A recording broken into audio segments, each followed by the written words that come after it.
We are live. Welcome, welcome. Good morning. My name is Maggie Ullman. I'm the chair of the Environment and Safety Committee here, and I'd like to welcome you to our February 27th, 2024 remote meeting. All council committee members and staff are participating virtually. To help our audience follow along, I'll state each section of the agenda aloud as we proceed. We are streaming live on our Virtual Engagement Hub, which is accessible through the Virtual Engagement Hub link on the front page of our website. We also have an option for the public to listen live by phone by calling 855-925-2801, meeting code 9477. For those of you out there, hello and welcome. And for today's meeting, we'll also have the option for people to call in and comment live during the meeting. To call in and comment live, use the same number, 855-925-2801, meeting code 9477. Your phone will be muted. You'll hear the meeting live. And at this point, speakers will need to push *3 to enter the speaker queue. I'll do a quick roll call before we jump right into our agenda. I'll go through and give folks a chance to come off mute and say hello and connect in. So first, we'll welcome Vice Mayor Kilgore. Hey, Sandra. Good morning, everyone. Also, Councilwoman Shanika Smith. Good morning. Our City Manager, Deborah Campbell. Good morning. Our City Attorney, Brad Branham. Good morning. Our Parks and Rec Director, D. Tyrell McGirt. Good morning. Maybe. Our Director of Planning and Urban Design, Steph Dahl. Hello, everyone. Good morning. Our Urban Forester, Keith Aiken. Welcome, Keith. Thank you. Good morning. And our Director of Sustainability, Bridget Herring's also with us. Good morning. Great. And also joining us from Design Workshop is Brenna Laffrey. Good morning. Welcome. All right.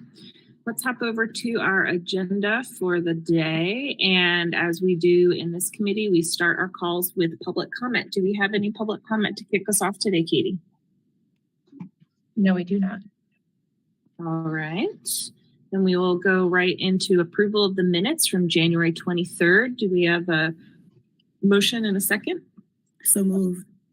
Okay, second. Great. I will do a roll call vote. Vice Mayor Kilgore. Aye.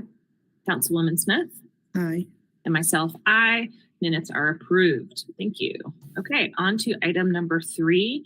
Very excited. We've been hearing updates all along on our Parks and Recreation Comprehensive Plan update. Very timely, very important work. And D. Tyrell, I'll pass it to you to kick us off for our informational discussion today. Sounds good. Again, good morning, Chair Ullman, Vice Mayor Kilgore, Councilor Smith. I'm D. Tyrell McGirt, Parks and Recreation Director with the City of Asheville. This morning, the presentation is to provide an update on Recreate Asheville, which is the comprehensive plan for Parks and Recreation. We've gotten through phase 1 of the project and happy about that. We're currently in phase 2. But just a reminder, phase 1 for us included hearing back from stakeholders and residents of Asheville. It also included assessing all of our facilities, amenities, and programs, reviewing other plans that kind of touch what we're doing in Parks and Rec, as well as collecting data. So Brenna Laffrey, who is the lead project manager with Design Workshop, is with us today. These are the consultants that are working on the plan. And she's going to provide some highlights on what we found and what we're hearing from citizens as we've gone through phase 1 of the project. At this point, I'm going to turn it over to Brenna. Thank you. Appreciate it. You can go to the next slide. So we're going to keep this relatively quick today. A little bit of process overview that Dee's already covered and where we're at in the process. A quick snapshot of where the kind of current state of Asheville Parks and Recreation, and then we'll mostly focus on what we've heard from the public so far and the next steps. So if you go to the next slide, you can see here that the process is made up of 3 phases. We've really worked our way through phase 1. And there's always some overlap, but phase 1 included a community needs assessment. We took a look at national and regional local trends, peer benchmarking of similar sized cities. We looked at mapping and data analysis and reviewed relevant plans.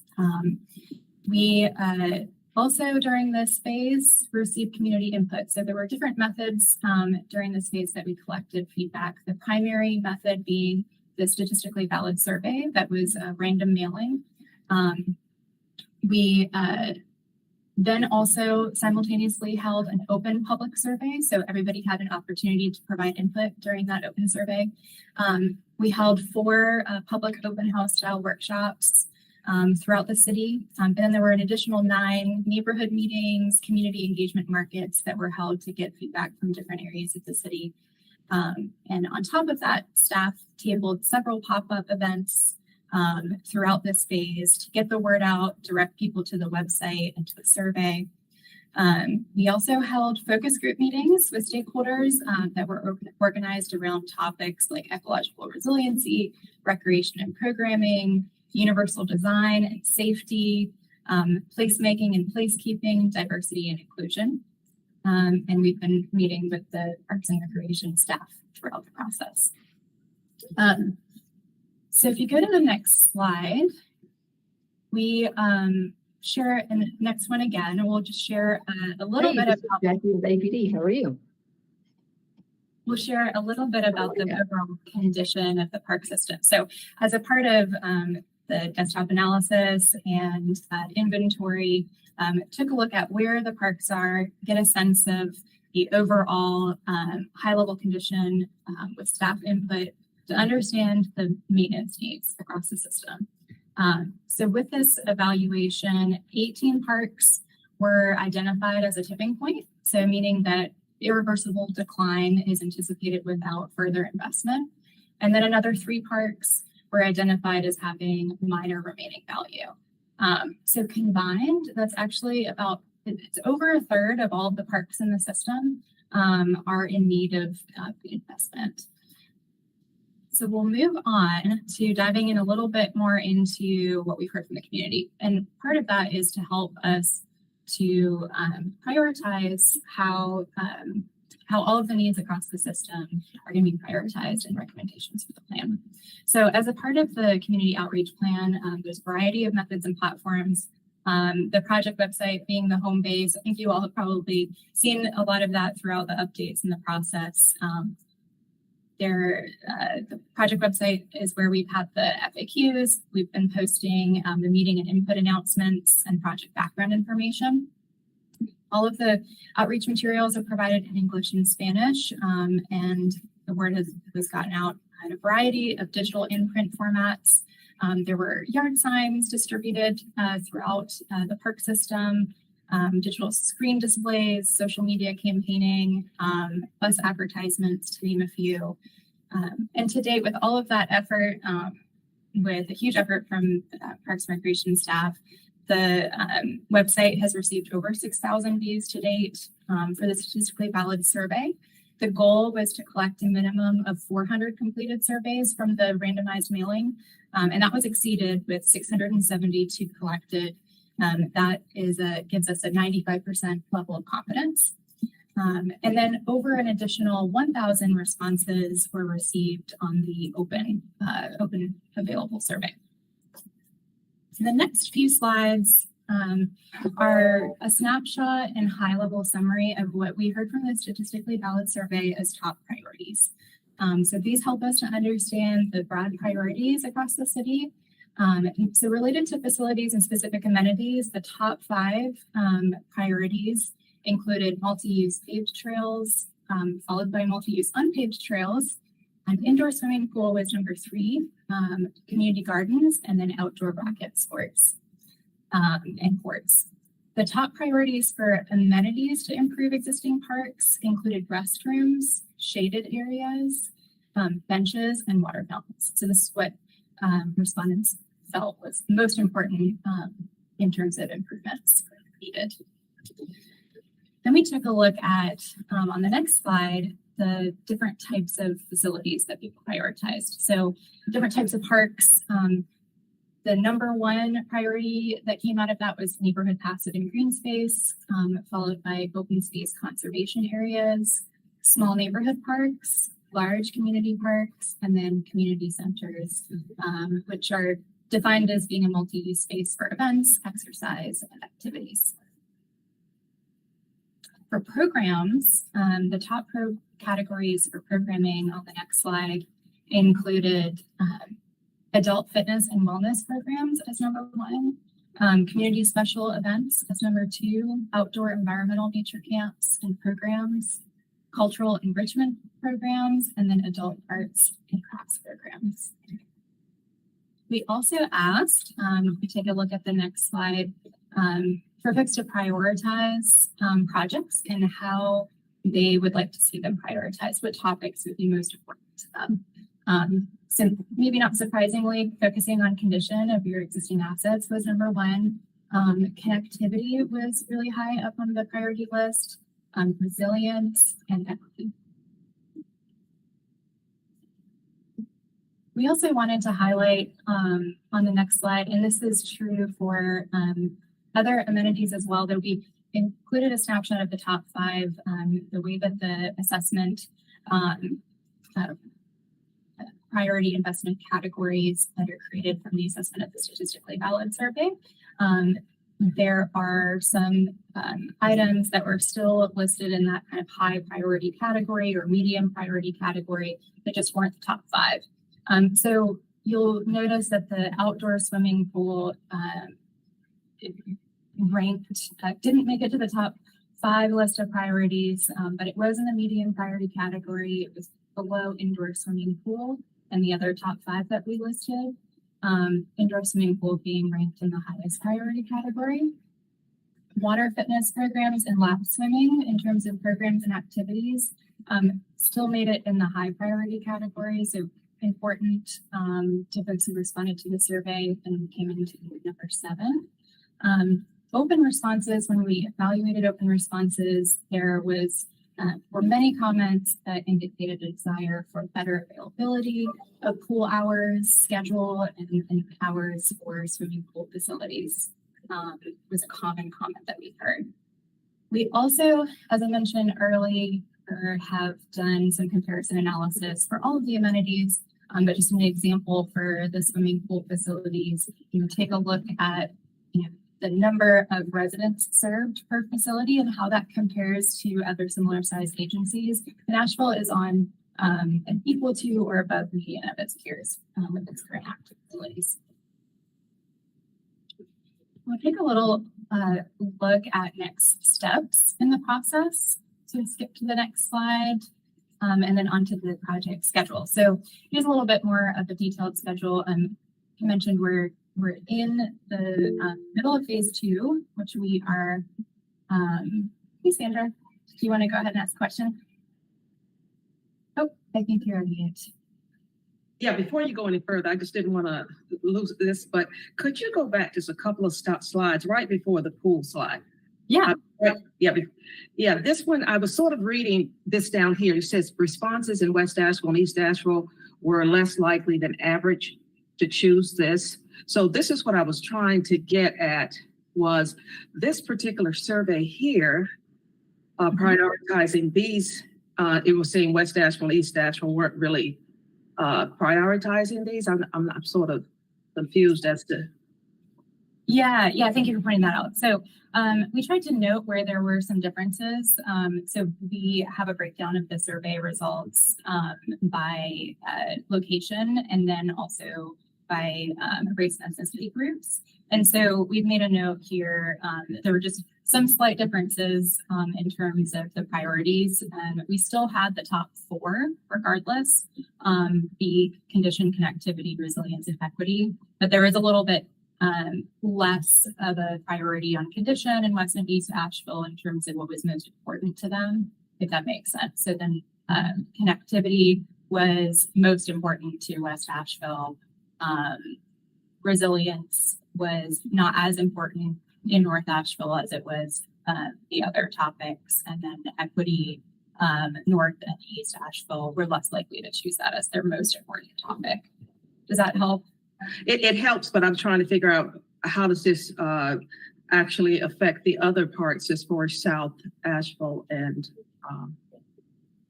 East. I mean, what I'm just sort of trying to figure out where are they in these categories. That's why I was.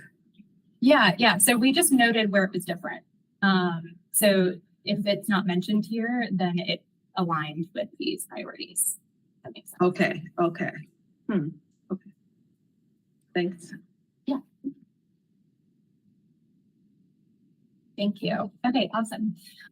So we are folding the community input, the assessment that comes from an inventory division of the system into plan recommendations. So a draft vision statement, the planning principles that will organize the plan goals and action items. And we're in the process of preparing for another round of public input with a virtual presentation planned for March 27th and in-person open house opportunities on March 28th. We'll be sharing what we've heard in the first phase, a little more detail than what we have time for here today. We'll be asking for feedback on the draft vision statements, the draft planning principles, goals, and recommendations. And then we'll also be asking for feedback on the prioritization and draft equity. So we kind of asked more broad categories of prioritization criteria, but we'll be able to share more detail on how that's guiding the recommendations right now and another opportunity for feedback as we're drafting the plan. So there'll be an opportunity to provide input in person as well as online. We'll have a short survey that allows folks to make comments on each of those items. And then following this, we'll be incorporating the feedback that we've heard into the draft plan document, which we anticipate will be published by May 20th for open public comment period. So that will be the full document for review. And then we're hoping to present those the plan to you all at your May 28th meeting with an anticipated public meeting for adoption June 25th. That's the anticipated project schedule and where we're headed for the rest of this project plan. So that is the end of the presentation. We're happy to take questions, get some additional comments from counselors. Well, I guess for me, the only thing was the slide that I was asking about. I'm just sort of confused. I'm still a little confused because you've got East Asheville and West Asheville that actually finds that equity was not that important to them as far as the parks are concerned. I guess I just sort of would like to sort of understand how they're going to use the information. Yeah, just sort of going to use the data. Yeah, I'm just a little confused. Again, like I said, maybe I need more information, but I'm just sort of confused with that. And yeah. Yeah, it's not to suggest that we would downplay equity in those areas of the city. It's just to understand. We just want to, when we do the surveys, we just try to understand if there were any differences. And I guess part of it too is when you do these surveys, I was just wondering what percentage of the amount of participants are from these different areas. And I guess that could give us more of an idea as to where it sits, more or less. Does that make sense? Yeah, it does. Yeah, and I think that's really great feedback for how we can maybe better fully describe that in the plan, in the reporting back. Appreciate that. Yeah. Thank you. There's one slide I wanted to look at too. Just in general, these slides where you're showing kind of the variety of priorities by facilities and amenities. I just thought that was great data. It's really helpful. I was surprised on slide 9 with the type of parks or facilities that community centers was kind of the bottom of the pack. Maybe they're just on my mind so much since we're talking a lot about facilities and about maintenance. And yeah, that just kind of opened up a thing of, are parks departments of the future community center heavy? I don't really know. It just kind of made me wonder. I've taken our community centers as a permanent method and assumed there was really high value, but this just kind of is making it's good information. It's like, okay, I didn't understand that, and that's helpful. So these are actually the top 5. So it's not low on the list. There's another like 20 things. That's very helpful. Yeah. And so ETC Institute, who conducts the statistically valid survey, they combine the results from 2 questions that we ask about this. So one is how important. We ask folks to let us know what are their top 4 things that are important to them. And then we also ask how well their needs are being met. And then the combination of those is the high priority versus low. So these are all high priority from the community. They're just the top 5. That, maybe I should have, that makes more sense. Okay. That's very helpful. Yeah, absolutely.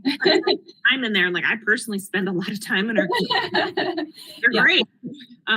So now comparing that with like, how well are we delivering those? I might have assumptions about that too. I also thought this was interesting this really does show the range from passive space where people can just be outdoors in community to large community parks. And across this slide, there's really different maintenance requirements and different effort requirements there. And so, I don't know, this slide's really sticking with me of kind of seeing a picture of where our community wants us to go.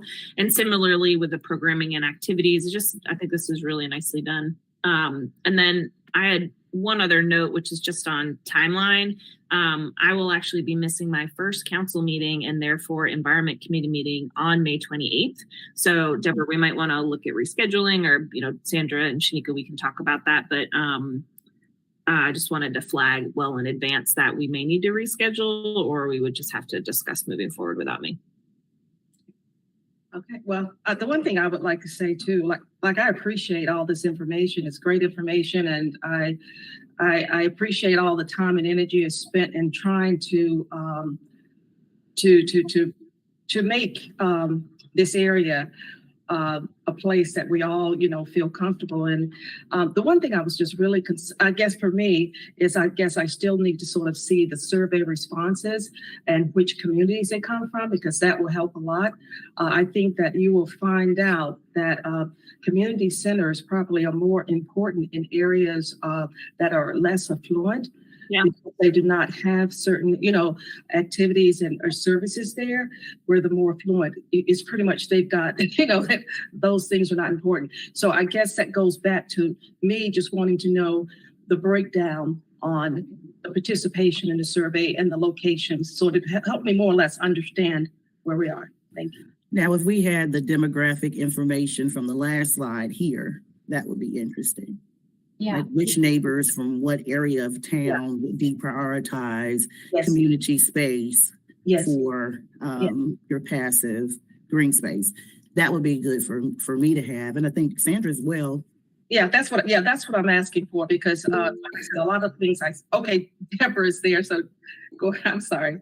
Go ahead. Sure, and I appreciate this conversation in terms of the community and public input, but I hope that you all understand that it is only one piece of information, one set of data that will be looked at in terms of creating and crafting recommendations as it relates to recreational services.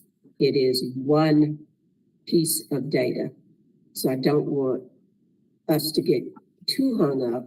It's very valuable information, but only one data set. I would add that Brenna alluded to it earlier. In the context of this presentation here, just trying to provide a high level overview of kind of some preliminary things that we're hearing and seeing out of the reports. These are just the top 5. There is a long list. Once you see the needs assessment, there's a long list of recreation facilities and amenities and programs that's included on that list. And when you see it compared to everything that's on the list, I think it provides a little bit better context. But here, we're just trying to give a high level overview of some things that are rising to the top. And to build on that, at some point, and maybe it's appendix worthy, not front and center, but seeing that full list, because I think even when we do our best, it can be hard for us to keep up with the broad range of work that y'all are doing. And I think you hear some of us coming with a lens of prioritization, right? And it's like, okay, if we're going to do X things really well, what does that look like? So just that context, I'd love to see at some point if that's really easy to pull. And I bet it is from the survey. Oh, yeah. The other thought that's kind of coming to mind almost bridges anticipating an agenda item later today is around kind of how we approach our work in the municipality and neighborhood centered approaches. And some of what Sandra and Shanika, you're bringing up is kind of the nuance and differences of some neighborhoods might be valuing different services more than others. And that as we look at the recommendations and the strategies that are unfolding this spring for us to review, how will that come together, right? Will it be this neighborhood's really valuing X, and so that's where we want to invest in that community, and this community values Y, so it looks different there. I'm not really sure how that pans out as you apply an equity lens to all we do, but I think we stand to lose if we try and find the least common denominator and apply that citywide, right? Because our neighborhoods are so vibrant and complex and different. And from this survey, from the data, Sandra, that you're plugging to, like there's going to be different priorities and values. So it just makes me think of, Deborah, you speak to this a lot, neighborhood-centered approaches. How will that pan out as we make recommendations? I'll be really curious to see if that's a lens that you all take so that we can ensure that we aren't just, again, going with lowest common denominator and spreading that citywide that probably won't connect to the nuance of a 100,000 person city. Yeah, absolutely. Yeah. So we do have the data broken down, and part of the analysis that we've been doing is breaking the city into its different districts. And so when we look at the level of service and, we start at the overall level of the city, but we are filtering it through that more local or regional lens within the city so we can understand the nuances. It won't be broken down as tightly probably as some of the neighborhood boundaries that you might be used to just because of how we're able to organize that data. But we do, for example, in the equity prioritization mapping that we're updating is at the block group level.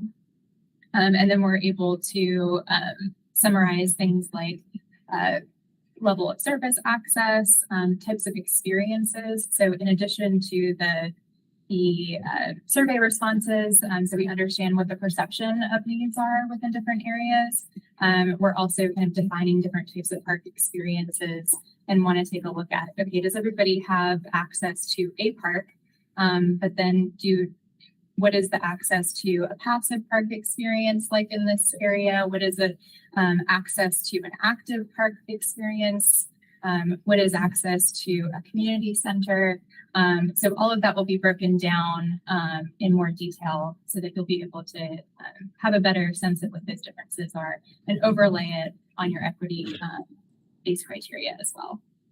That's fantastic to hear. Again, that makes me kind of think to some of what you were saying, Sandra, of like, there's just certain neighborhoods who by privilege have access to a lot of things that are public and are private, and then other neighborhoods who don't. And so if it's access based, that sounds like a really thoughtful approach. This is very exciting. I can keep going because I'm caffeinated and pumped about it, but I'll stop. I can't wait to continue being part of seeing how this unfolds. I think this is really good work. Anything else? All right. Thank you so much for being here, Brenna and Dee Tyrell. Great job. I'm sure in this conversation, we saw a little bit about aquatics. I know that's front of mind for a lot of community members. We all heard together during a community meeting recently in Malvern Hills. So I know that we're taking that experience in that neighborhood and similar ones where we're having other potentially disruptive facilities, or that now is the time for us to really step back and think strategically. So I know that that's being incorporated into this process too, and I appreciate it. Thank you, Council Chair. Okay. Before we move on to item 4, I was remiss in doing a roll call at the beginning that we're also thankful to be joined by our Deputy Chief Stepp from the Police Department. Welcome. Glad you are here. Feel free to say hey if you're readily available. Hey. And then also our Assistant City Manager, Ben Woody. Welcome, Ben. Good morning, everybody. All right. Now we will move on to agenda item number 4, where Keith Atkin is joining us to talk about the Urban Forestry Master Plan. Fantastic. Good morning, everyone. Thanks for having me out to talk about updates on the Urban Forestry Master Plan. It's been a long time getting to this point, and I'm just absolutely thrilled to be presenting this morning, and hope we can get through some things and have some interesting dialogue and questions. Next slide, please.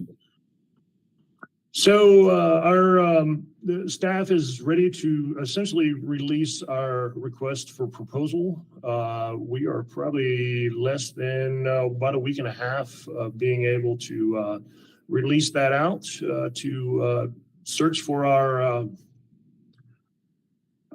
consultants and find somebody who can take this plan in the direction it needs to go with staff input and that sort of thing. Obviously, if anybody is familiar with my position, it was really spearheaded by the Urban Forestry Commission. So it's been nice to have that sort of input from them.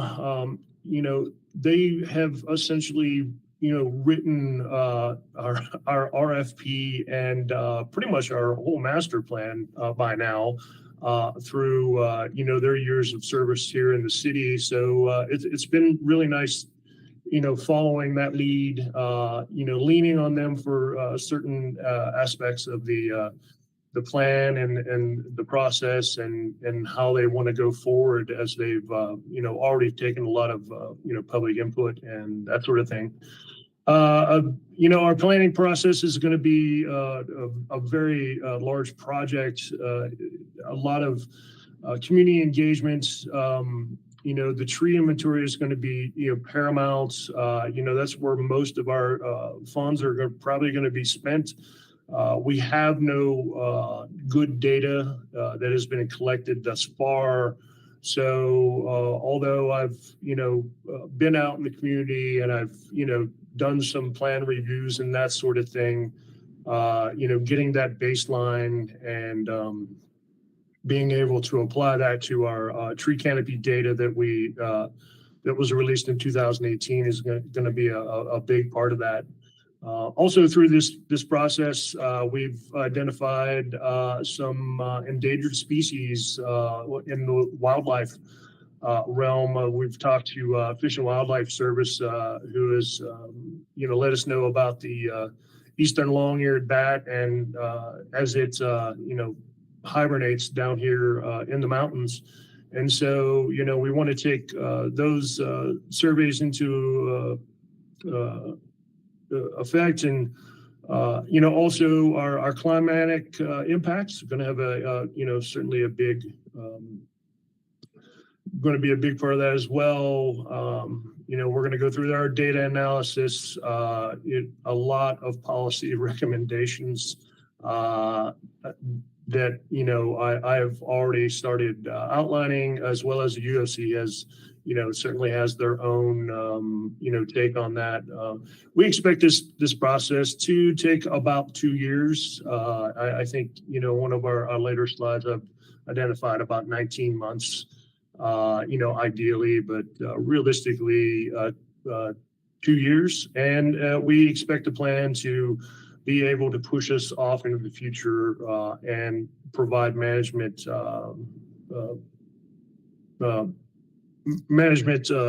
priorities for the next 20 years to help deal with our tree canopy and make improvements and keep what we have. Next slide. Anticipated scope of work. I talked a little bit about this already. Our initial assessment, that data and that inventory, just getting that baseline. As I, have quite an extensive background in tree inventory and that sort of thing. I'm really excited about being able to head that up, get that started. If anybody is aware of the Investment Recovery Act, where $1.5 billion has been released to municipalities nationwide.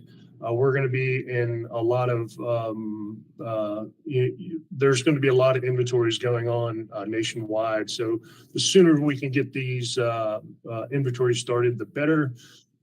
Stakeholder engagements, obviously, I have, that's sort of ongoing. I've certainly been, engaging a lot of people throughout my tenure so far. I'm coming up, I think I'm 2-3 weeks away from being here in this position a year. I've heard from a lot of people.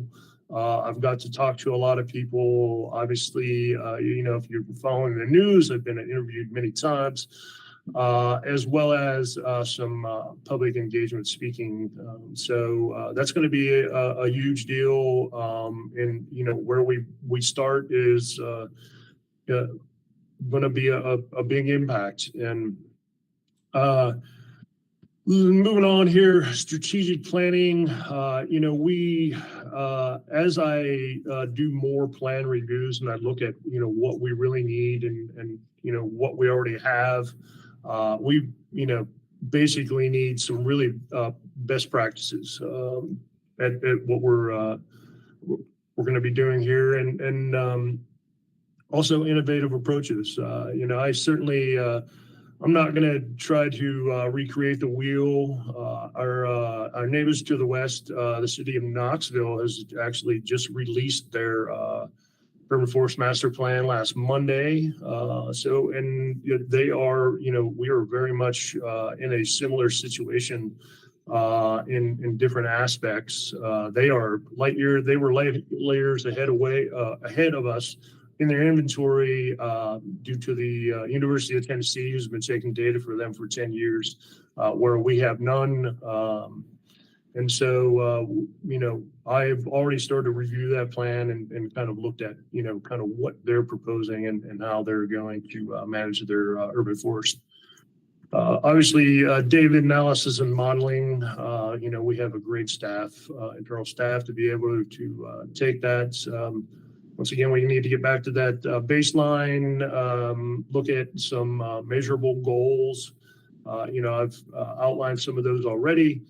And we will also want to be able to measure that impact, whether that's going to be, can it be assessments every 5 years, every year. A lot of different technology out there right now that's, going to cut our costs down and possibly even be able to allow us to do that every year. So we'll be able to get a good impact statement of what we're actually doing and what is actually working. So we will, the implementation plan, we hope to get that started even before the final plan is done, and get those management, techniques and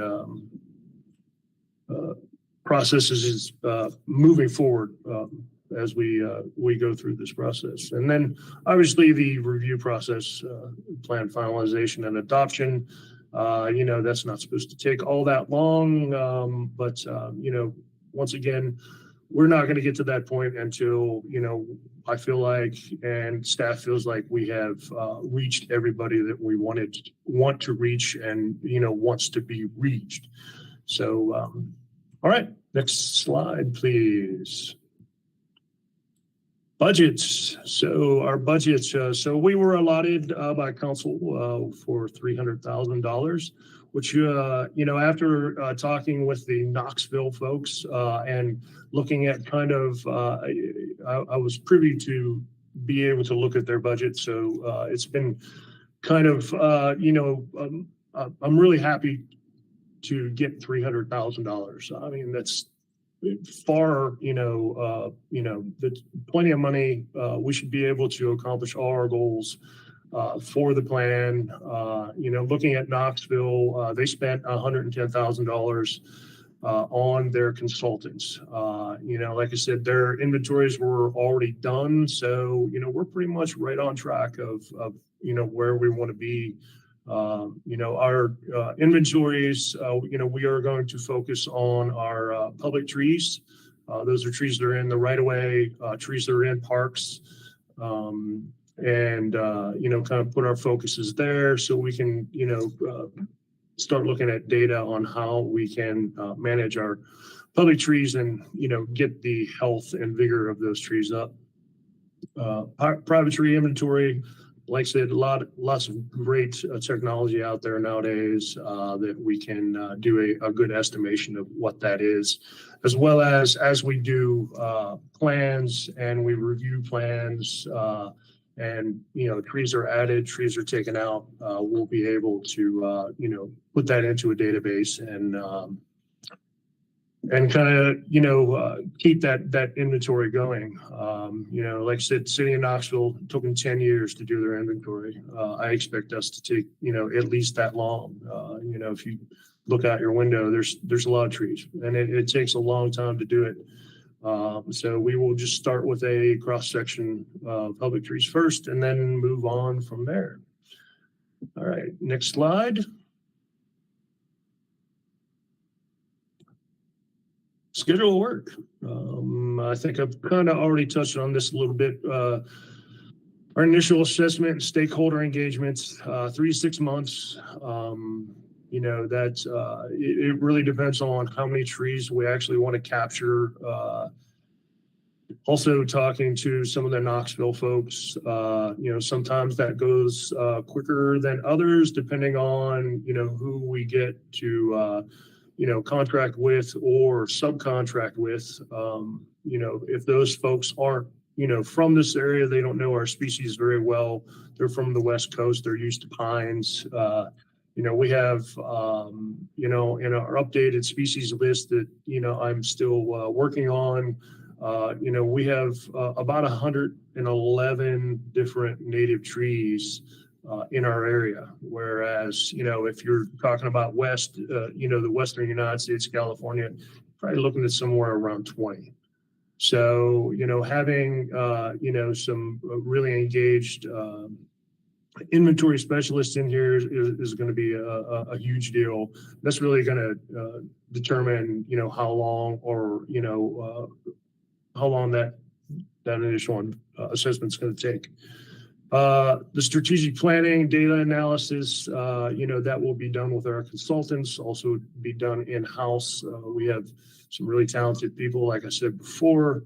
We were able to, start with that data and, inform in advance of the plan of kind of, what our management strategies are going to be and how we're going to, start those strategies even before the final plan is really put out and reviewed. Phase 3, 2025, that's going to be the plan development, gathering all of our data, having it reviewed by, the public as well as the UFC. They're going to play a huge role in the review as well. If anybody is very familiar with, the talent we have on the UFC, it's, I feel very blessed to have those folks there. A lot of them are retired Forest Service folks, and a lot of good talent there. So that's probably going to take 6 months. I would probably put it 4 to 6 months. I don't think it'll necessarily take that long. I think we're going to have a good idea of how we're going to develop it and review it. So. And then, of course, the finalization and approval, we expect that to take 2 months. The quicker we can get that done, the quicker we can get into management and, start implementing our plan. So, like I said, on the first slide, we were looking at 2 years. I think it's going to be more like in 19 months. If we really put our foot down and start getting in our communities and doing our community engagement and our initial assessments in our inventory. Okay, next slide. Benefits. So I think some of us probably know some of the great things that trees and, can do for us. I'm kind of going to go from the bottom up. I think coming from an educational background, working for the Forest Service, one of the big components for us was, getting people educated. I've been saying this the whole time that I've been here. That's probably one of our biggest challenges right now is a lot of the citizens and the folks that live here are not educated on, the benefits of trees. And it's not necessarily, bad for development or I look at it as, if you can save a tree, save a tree. It's going to obviously improve the value of your property. It's going to, provide shade in the long run, lessening the impacts of, air conditioning, burning fossil fuels, just having a tree around. 20 years ago, I lived in a lot that didn't have any trees. Now my whole lot is actually forested. So, and I see those benefits, when I'm feeling down or I'm feeling, just like, the weight of the world's on my shoulders. I'm a short walk into the woods. I take my shoes off, I connect with the earth. And my stress level immediately drops. And I want those experiences to be felt citywide. And then obviously the last one on there, the environmental benefits. Trees clean our air. They do regulate our climate. They are good for carbon storage. One of the big things around in Asheville and pretty much everywhere is like, when we cut a tree down, we immediately grind it up. When you grind it up and as that tree decomposes, you're actually releasing carbon back into our atmosphere. So we need to come up with some better processes to actually keep that carbon stored within those trees rather than, burning them, chipping them, turning them into something else. And also, we need to leave these trees where they are. I mean, they are the food for the next generation of trees. If we just keep on removing trees and taking them out of their environments, we are really, hurting our environment and not providing for the next, the next seedlings and the saplings that are coming up and that sort of thing. And it just, and then we have to, if you have to feed those trees artificially through fertilizers and that sort of thing, you're just not doing a very good job or doing the best job that you possibly can to, make that environment as healthy as it possibly can be. Okay, next Say slide. that part again about, you said immediately after we remove a tree, we grind it up and that releases carbon. Say that part again, it's intriguing. Essentially a tree stores carbon. And different trees store carbon in different ways. So a tree doesn't really start storing carbon until it's 20 years old. So, the younger stand of trees that we have within the city really aren't doing that carbon sequestration that we want. They're obviously putting out some shade. They're doing a lot of cooling effects and that sort of thing. But until they reach around year 20, they're not storing that carbon. So as you take those trees down, 20-year-old and older, as we're seeing with like a lot of our oak and a lot of our bigger trees in town, once you grind those up and those chips start decomposing, they are actually releasing carbon into the atmosphere. So the longer we can hold it in that tree, in that form, and you can, even take those trees and bury them in the ground if you don't want them on top of the ground, and they'll slowly release that carbon rather than getting that initial burst of release. Cool, thank you. Yeah, absolutely. And I think there's just one more slide on there. And once again, that's just the key takeaways that we've, already talked about. And so if there's any questions on the key takeaways or anything else I said, I'd be happy to answer them. Maggie? Keith, welcome. So glad you're here. Questions. Let's see. First of all, I'm just excited that we're having this conversation. I think humans innately understand that trees add value to our life, but they also add value to our environment and do a lot of protections. And I like to often say when we're talking about climate resilience, they're the biggest straws we can have when we have intense flood and rain events. And so there's a lot of protection we can get from them. And I'm kind of curious, in the context of this plan, the presentation was very helpful in me understanding kind of the process and the methods you're going to use in the study. But I was hoping that we could kind of revisit what's the vision for the plan, what's the plan seeking to accomplish. I've been rereading through Philadelphia's tree master plan, and there's some interesting things there. And I'm kind of wondering, like, are those the type of goals we're going to? And so I'm just kind of curious. This felt like I got a really good sense of how you're going to move forward.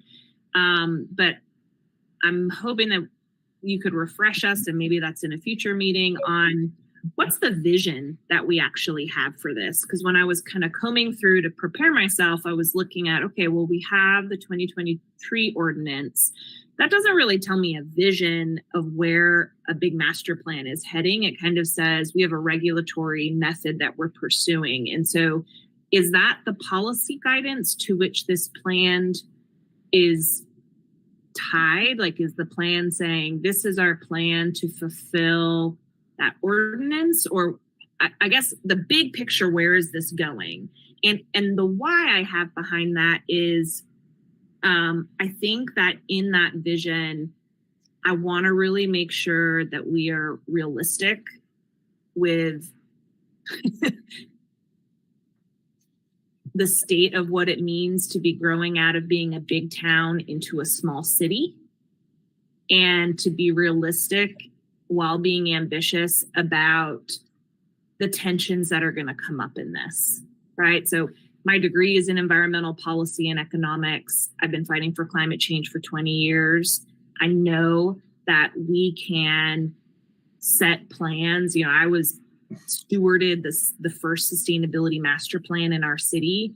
When we pursue one goal at a time, we can get an extremely ambitious plan that doesn't force us to wrestle with the tensions of what executing the plan will mean. So, for example, we're really wrestling with how many people want to live here. And as we grow out of being a small town into a big city, I'm not a person who's going to say, let's build a wall, keep people out, and we're never going to build another home. I don't think that's prudent. I don't think that's realistic. And so I would love us to talk more before a consultant sets us on a path towards a 2-year planning process to understand what council thinks of the vision that we're pursuing. Or maybe I've just overlooked that we have a explicit policy statement. I'm trying to connect the big picture direction and this big planning process. And it felt like the 2020 tree ordinance was a regulatory tool, but not necessarily a vision document. And so I'm trying to understand how we can have some of that conversation and really understand where this is going to go before we really get going far. Okay, I'll do my best. So I think, the bigger vision is we're obviously under a lot of development pressures. I don't necessarily see that as a bad thing. It's just something that we have to adapt to. When we're looking at, we know that we're losing canopy, hand over fist right now. We're losing a lot of canopy.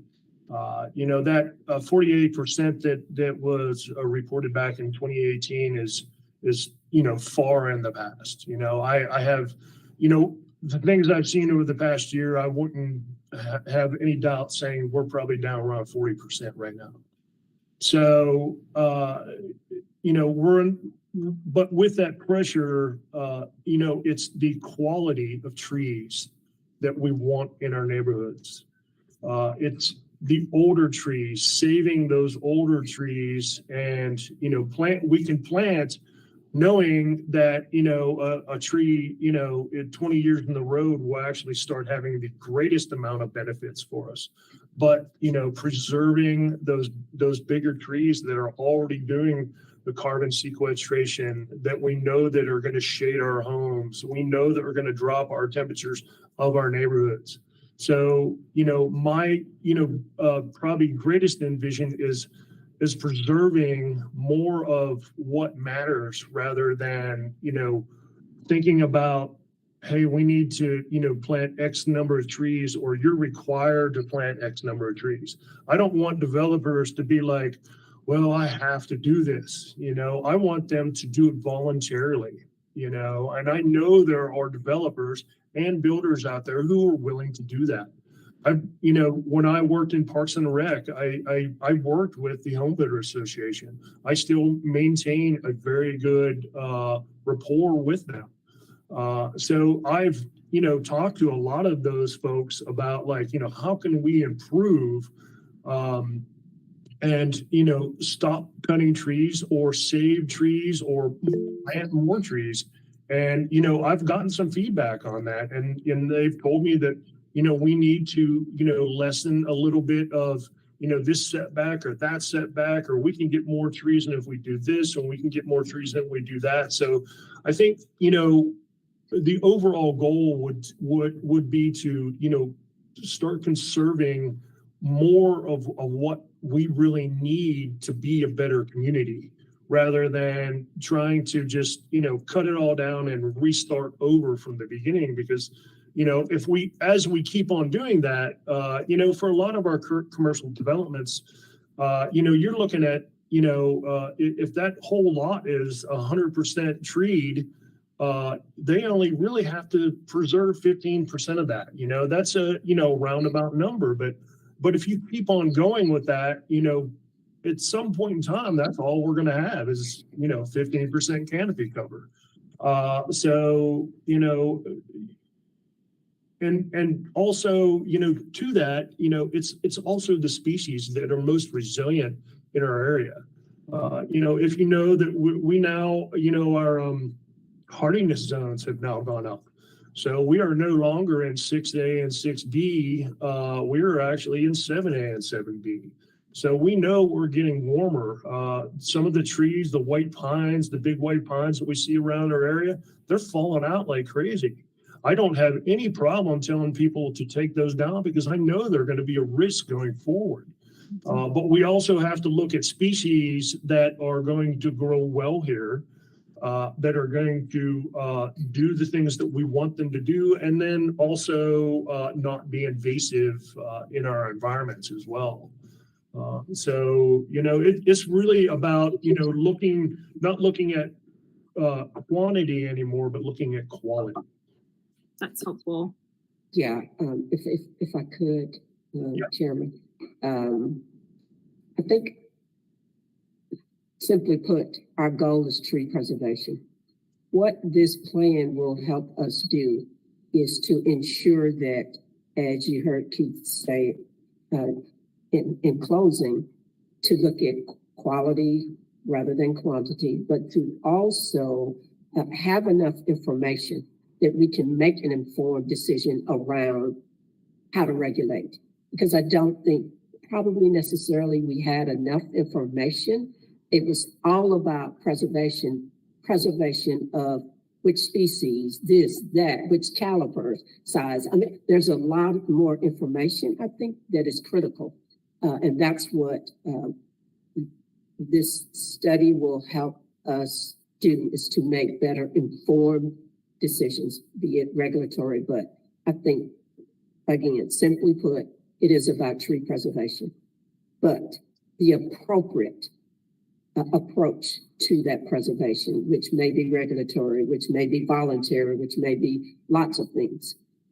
Again, that we hope that the plan will deliver for us.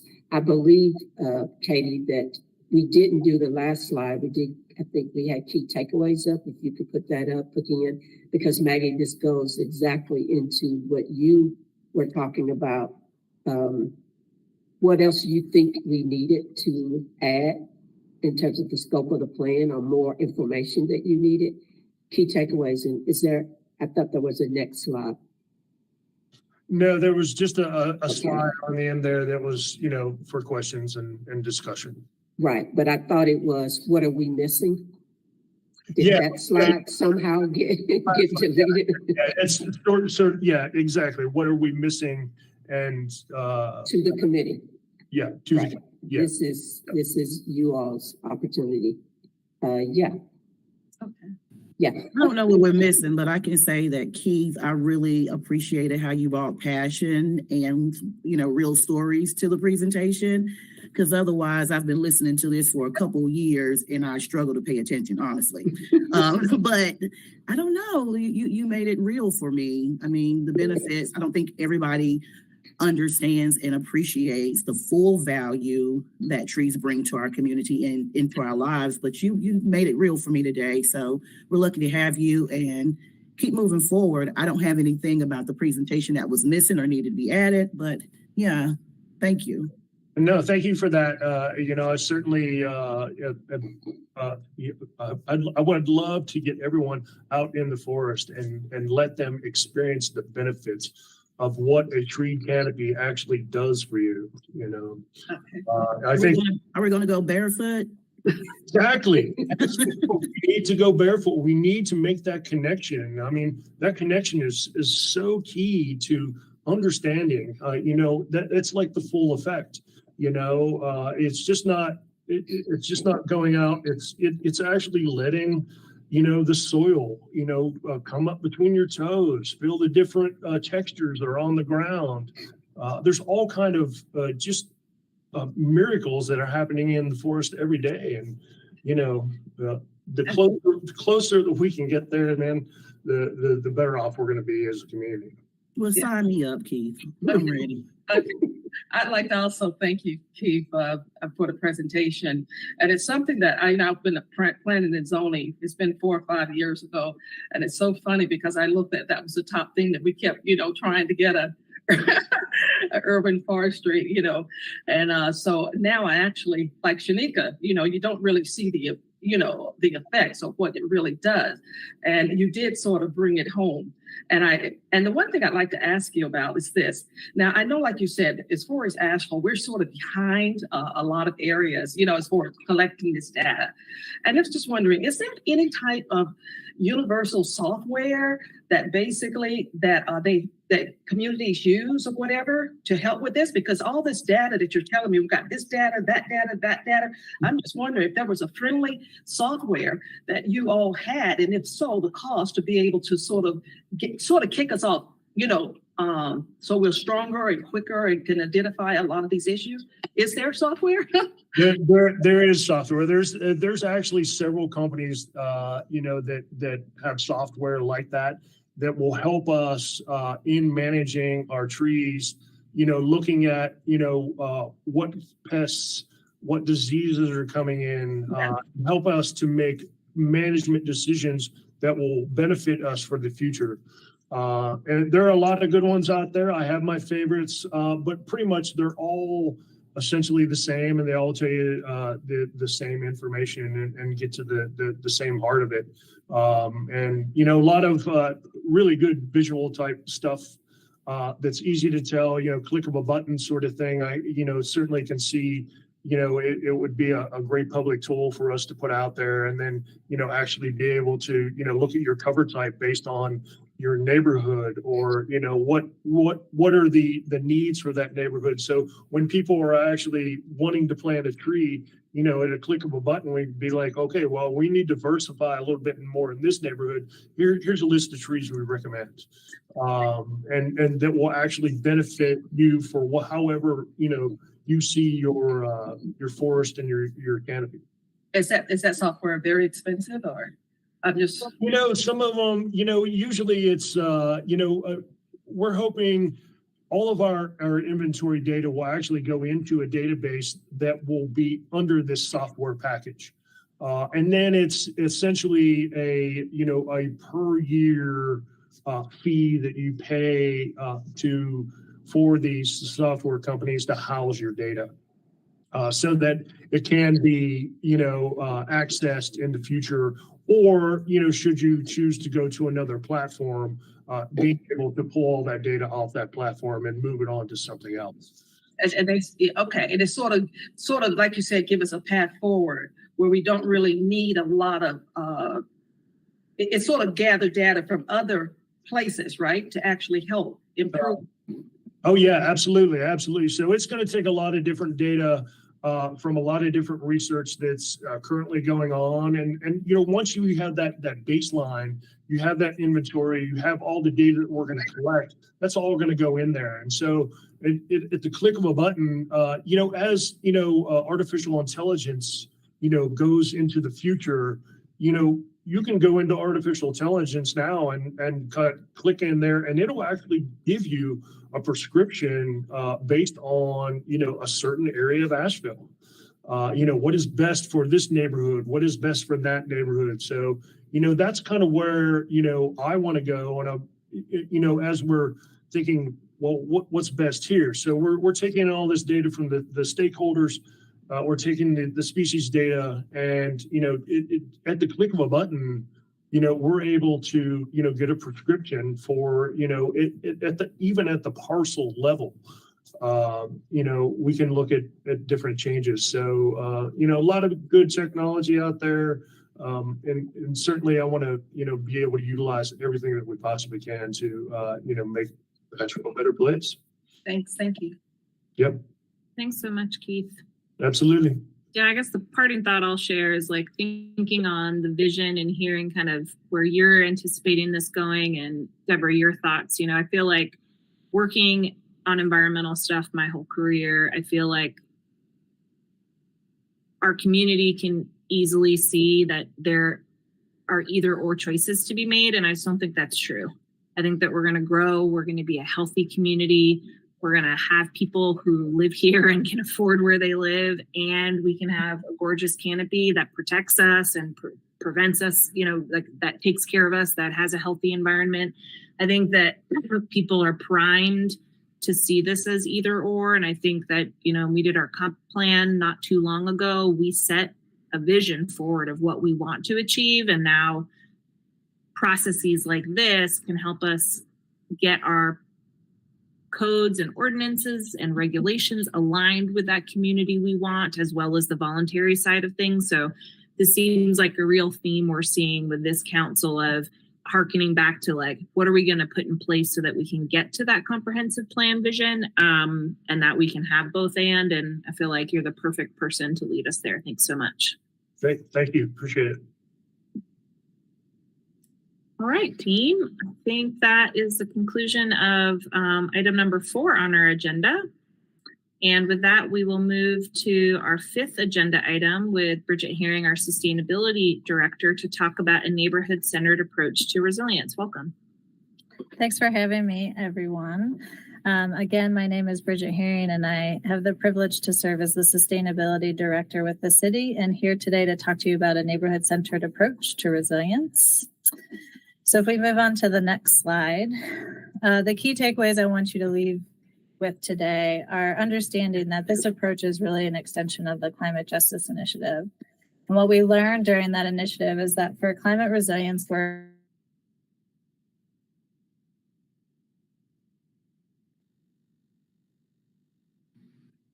Bridget, maybe you can hear me, but you paused a little bit there. We kind of lost you. If you could start over for us. at the top. Yeah, you sounds good, Bridget. Okay, great. The internet's been a little glitchy on this side of the second floor, so apologies if I pause. So key takeaways. This is an extension of our Climate Justice Initiative. What we learned during that initiative so far is that for resilience work to take root and improve lives, that community members need sovereignty over the actions. This work is being prioritized by staff through the Municipal Climate Action Plan, and it's imperative that we focus on what we refer to as blue skies times and really focusing on improving people's lives every day, because when people thrive every day, community connections grow, the touchstones in our communities grow, that strength there, and that strength can be activated during times of disruption, especially when, as a city, as an organization, we're trying to meet needs of people all over our city. Our neighborhoods have that strength and resilience that they can depend on one another, and we can facilitate getting resources out and distributed faster.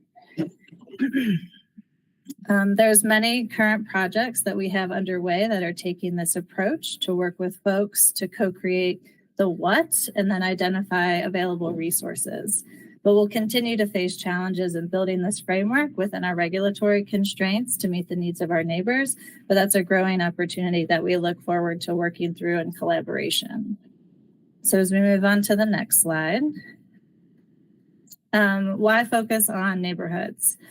Well, we know that neighborhoods' vulnerability to climate change and lived experiences vary across the city. We know that ideally our homes are a safe place where we're making lasting memories and really roots us into our community and gives us a sense of place. And when we focus on promoting this well-being at home, we know it has the potential to have the greatest impact and ripple out throughout the rest of folks' lives. And that, as I mentioned earlier, this is consistent with the Climate Justice Initiative. So you'll see the map on the right-hand side of your screen is the Climate Justice Index, which was our first step to addressing the climate emergency that Council declared in 2020. So we took our climate vulnerabilities and overlaid them with a number of socioeconomic factors. And we can see visibly that the experiences that people are feeling from climate change vary and are definitely rooted and have a strong correlation to place and based on where you live. So moving on to the next slide. And also through the Climate Justice Initiative, we had the community define what success would look like to build climate equity, justice, and resilience. And that's what's pictured in this Venn diagram to your left. So now that the community has established what the outcomes are, we can start looking to utilize this guidance to continue the conversation with our neighbors to work to identify which actions will keep them well-resourced, engaged, and informed. So what we learned also during these initial conversations with the Climate Justice Initiative is that climate change and vulnerabilities to it aren't necessarily top of mind to all of our neighbors. So we have work to do to share this information and to connect it to people's lived experiences, because most of us have had an experience with climate, even though that might not be the way we recall that memory or we have that strong connection to it. So we have work to do to help make that connection and create that fluency in our community. And that we know that what people want in our neighbors in our neighborhoods will vary based from place to place. And that we need the community connections to be strong there to, again, have that sovereignty over those actions. So once we have created and collaborated to develop the actions with folks and identified folks who want to lead it, then we can start to identify resources to bring those actions to fruition. So as we move on to the next slide, I'm going to turn to how this work is prioritized by staff. So this was identified as a high impact activity in the Municipal Climate Action Plan, and these actions kind of fall under Explore City Supported Resilience Hubs. So I think it's important to note that that high impact activity was scoped to begin planning in year 3. We're currently in year 1 of implementation, and that was really intentional, so that we could build the relationships and, again, that fluency in our community to start collaboration on developing what those actions, strategies, and solutions look like so that we can tailor them to our neighborhoods. But that this doesn't stop us from rolling something out as things come up, as we identify these community leaders and actions that want to take root. We will then begin to identify resources as they come up. So it's not something we're beholden to, but want to have some intention behind making sure we have a strong foundation before we start to implement actions and identify resources. So moving on to the next slide. I want to talk about what a resilience hub is. So this is a specific strategy that a lot of cities are exploring right now.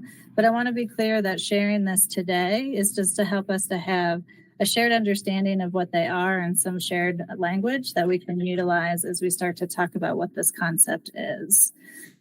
So first off, they're trusted community spaces that focus on, again, those blue skies times and helping residents thrive every day. It provides those programs and services that are identified by the community first, so that it's a natural place to gather. So then in a time of disruption, it can be activated to help with recovery as well. And again, to get those resources into community and have a community trusted space that neighborhoods can use on their own when they're experiencing any type of disruption. So I think a few successful examples that we're currently seeing in operation share the following characteristics: that they're community led, supported by community-based organizations and their local governments. And knowing that a well-designed hub could support a number of different goals, including both equity and climate. So moving on to the next slide, I'm going to go over an example of some of the programs and services that you can find in a resilience hub. And then on the right-hand side, we have a picture of an example of an operational one. So this is just a list that is things you could see, not necessarily services that'll exist in every single one. Again, the beauty of the hub approach is that it's specific to the area and to the people who are using it. And that's why it's also so important that we figure out what the services are first, because that leads to what does the facility look like? What is the need? Where is it? Who owns it? And again, if it's a place people go every day, when a disruption occurs in service, people just naturally will flock to that space. So the picture to your right, again, is Cambridge Community Center in Massachusetts. This is a community-owned facility that's supported by the city of Cambridge through funding for programming and infrastructure investments. And they decided that community ownership would really lead to the best evolution of the space to continue to be a trusted space over time versus being a city-owned facility. So moving on to the next slide, a little bit of where are we now.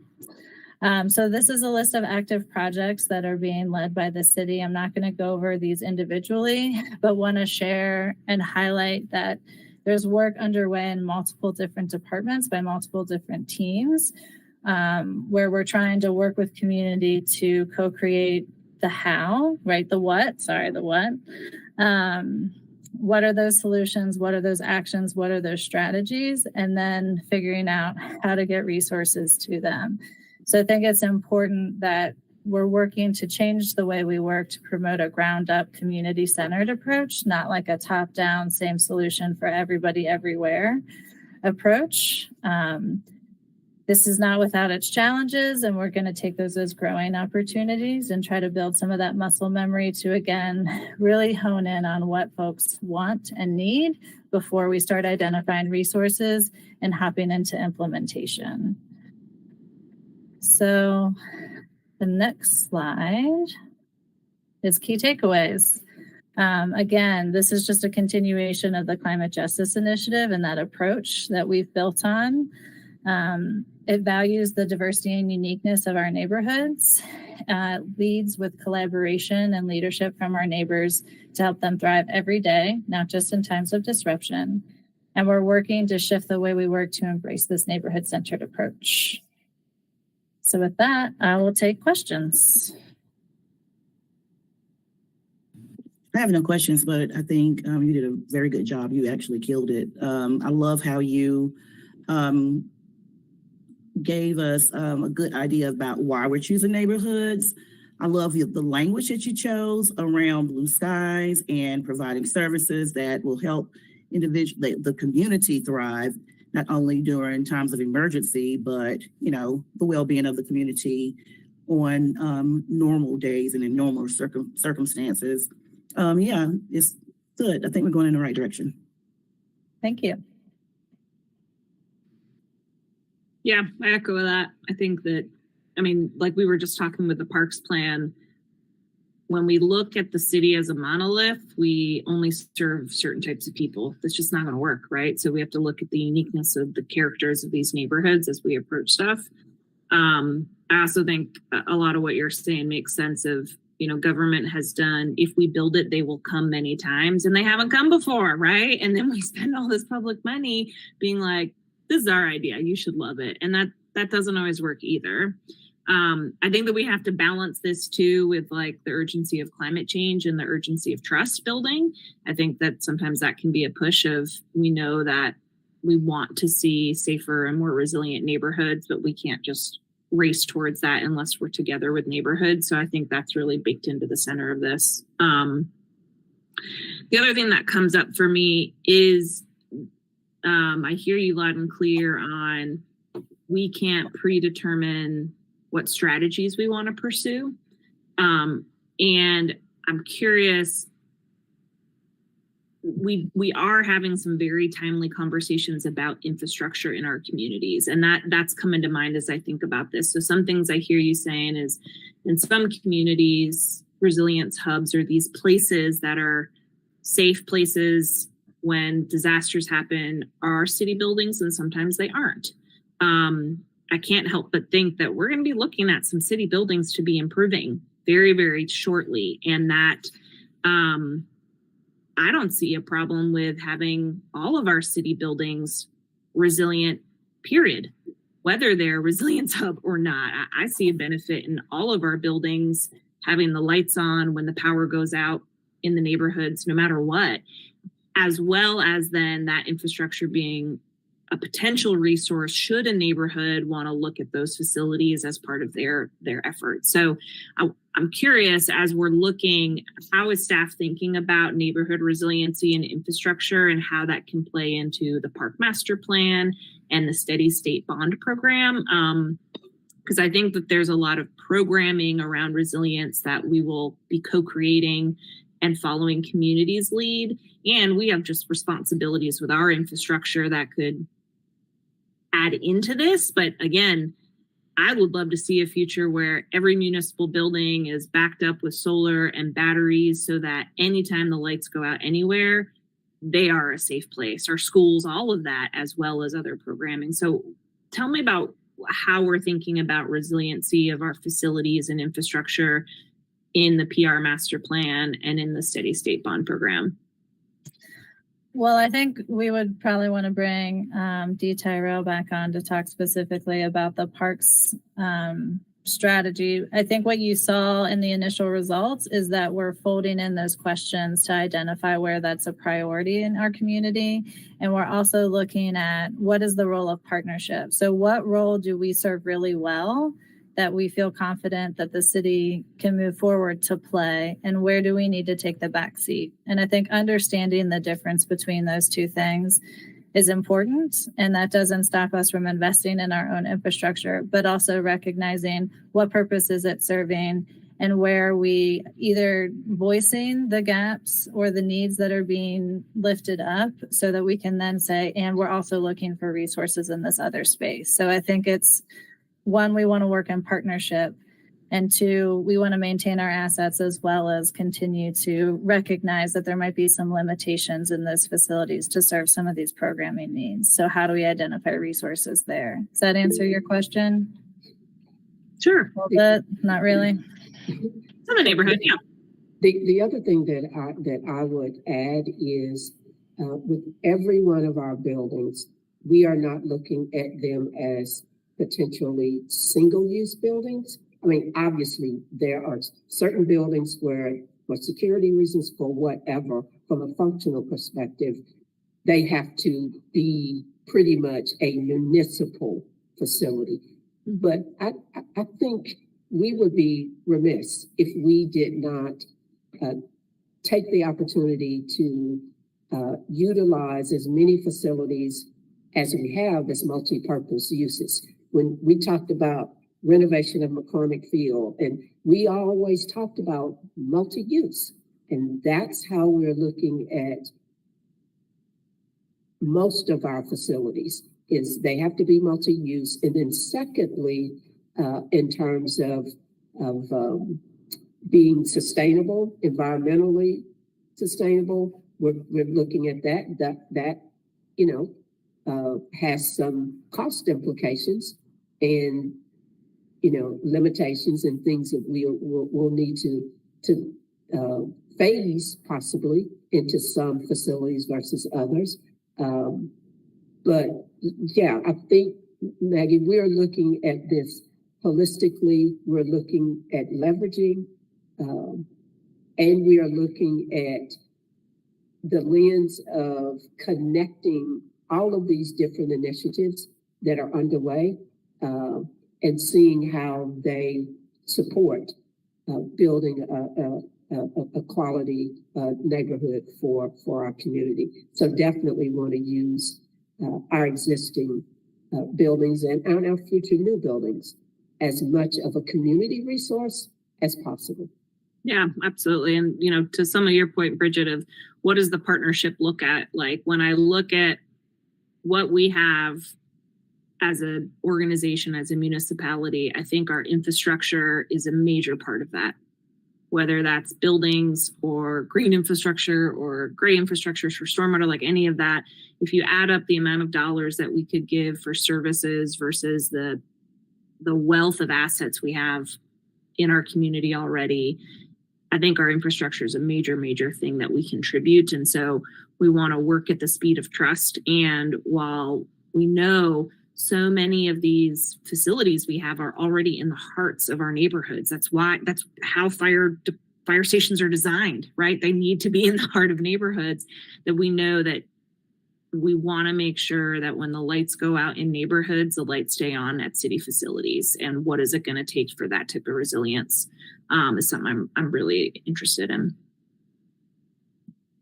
And as Shanika said, we want to make sure that these facilities are available. And I guess Bridget said during the blue skies as well, not just in emergency situations. Yep, absolutely.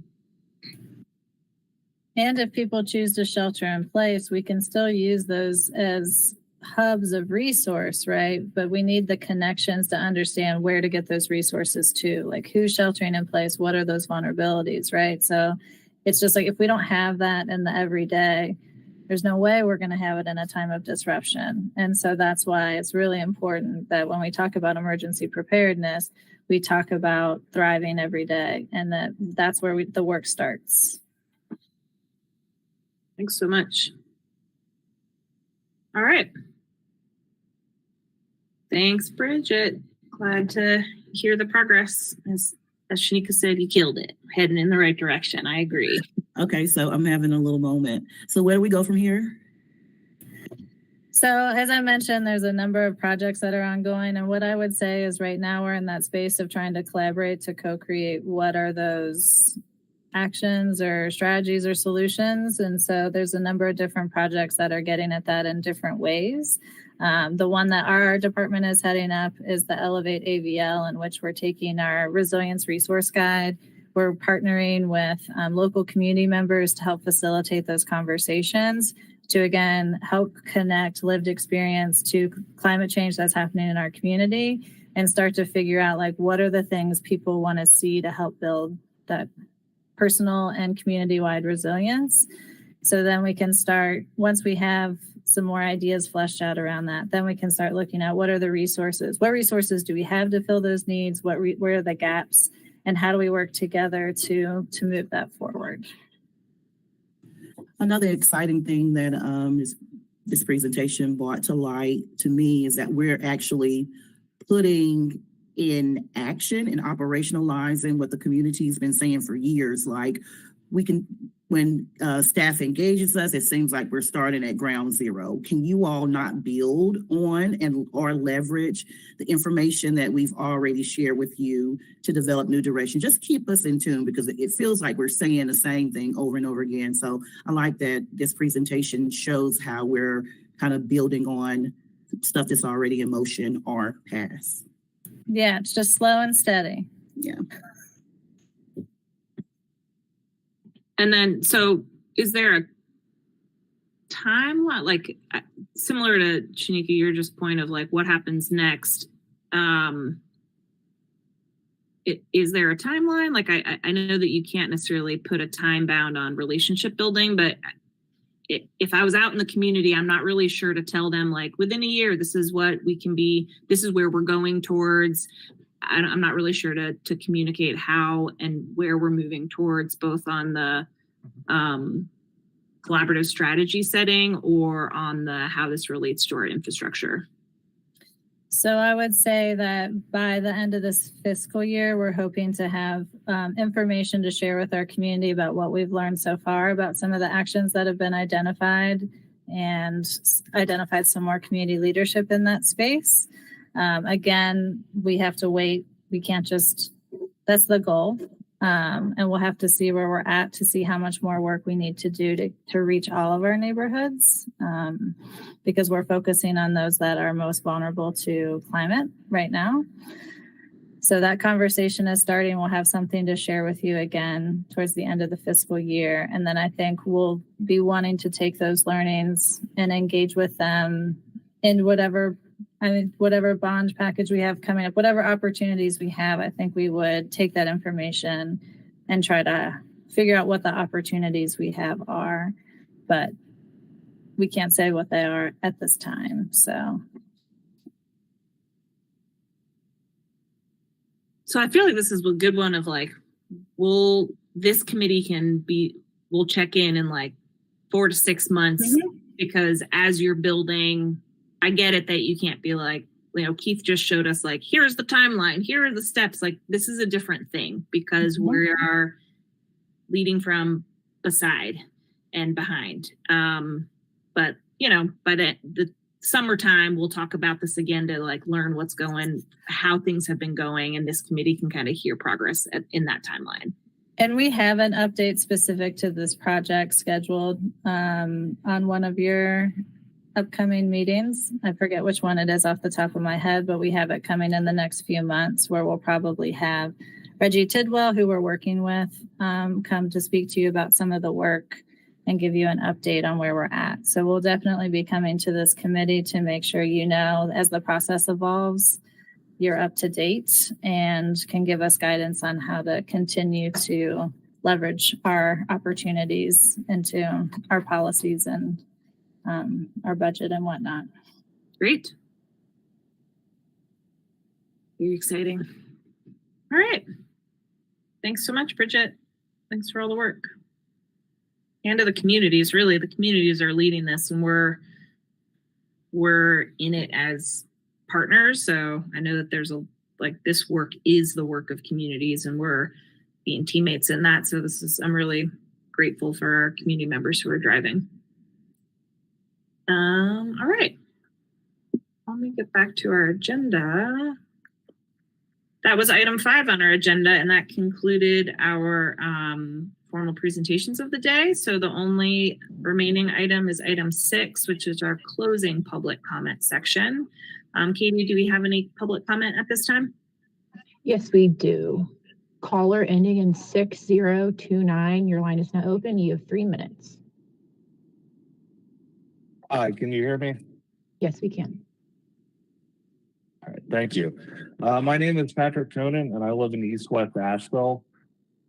First, I wanted to comment on, I appreciated Councilmember Kilgore's comments on tree software with the urban forester.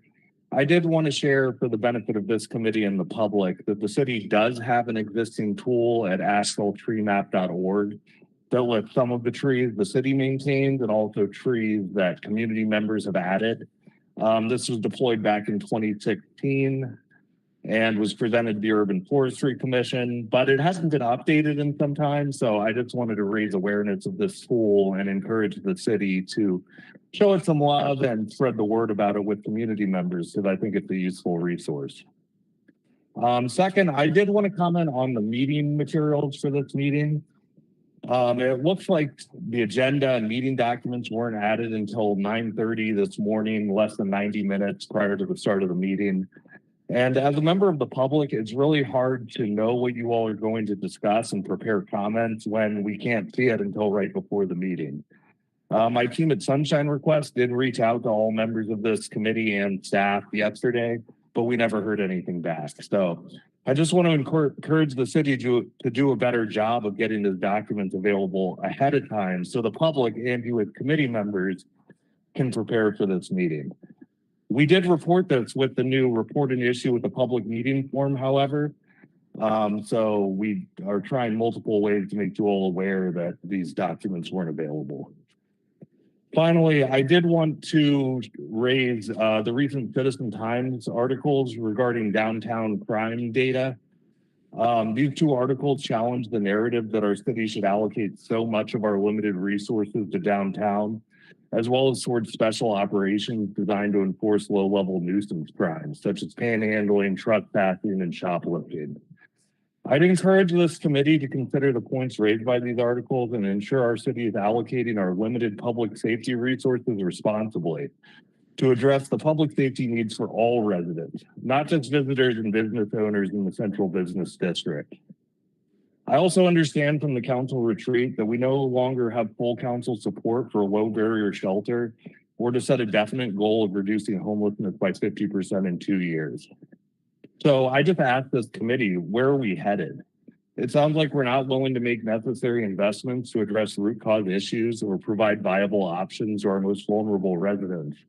And our allocation of public resources seems aligned with who has the loudest voices and the most power, not where residents actually have the greatest need. I hope this committee can chart a different path forward this year in a way to create space for input and real discussion with members of the public. Thank you. All right, Katie, do we have any other public comment? 1 second, let me reload and double check. While you're doing that, I'll just add a little note, facilitator's privilege, that we did have our retreat on Thursday and Friday, and to encourage grace that the amount of work that our staff did to prepare for such an outstanding and excellent retreat may have meant that getting some documents out on a certain deadline was a little bit harder to do. I'm conjecture there, but just want to offer some grace. I'm very, very proud of the retreat we had. It was a Herculean amount of work. It was very productive, and I know that it took a lot of work on staff, and I think preparing for this committee also took a lot of work, and I think we had really great presentations, and I appreciate all staff's work. That was our last caller, Madam Chair. Thank you, Katie, and thank you, committee. All right, with that, I believe that we are ready to adjourn, and we have a council meeting tonight. See everybody later this evening.